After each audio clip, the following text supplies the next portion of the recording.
Hey, it's Maggie again, and I'm getting on here to do this week's Web 2.0 reflection on Module 3.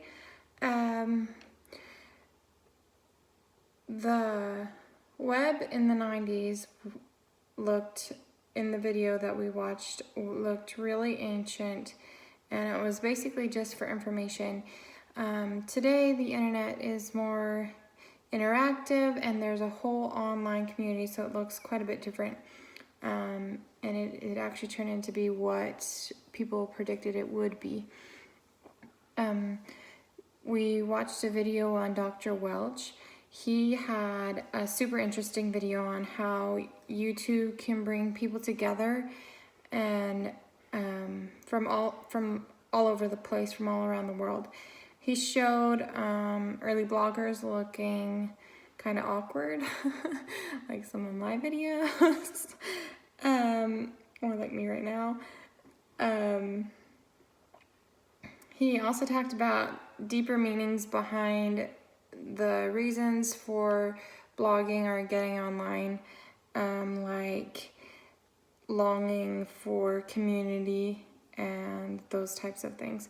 It was super interesting to watch. It was a really good video. He was a good speaker and had some great points and ideas. As a teacher with the internet, I can see myself using different websites to either inform or even collaborate with other teachers or other schools. In one of my other classes, we did a global education project, and it actually gave us a list of websites that we could use to collaborate with classrooms from around the world. I think the one I used was like Pakistan or something, which it was like a lesson, but you didn't actually have to contact anyone. But it would be a great resource to use to collaborate, and it would be to learn about diversity and just different ideas around the world. So I think that's a great way to implement the web in today's classroom. I could definitely see myself using the web like that.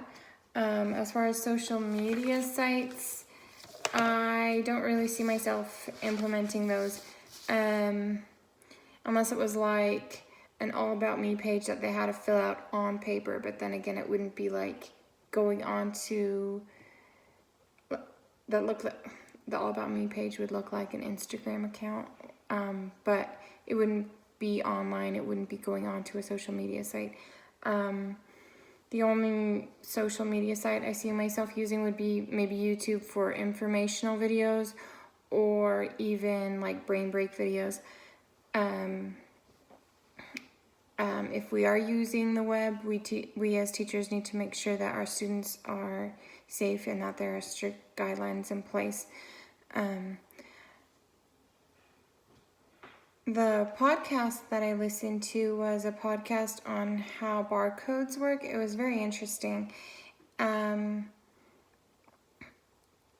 entertaining at the same time, actually. It was by, just a minute here, by Stuff You Should Know by iHeartRadio. I bookmarked this podcast, actually, and I used Diigo, and I'm not sure I'm pronouncing that right. I downloaded the program onto my computer, and it was really simple to bookmark the site. I think bookmarking or this program could be used as a resource for teaching.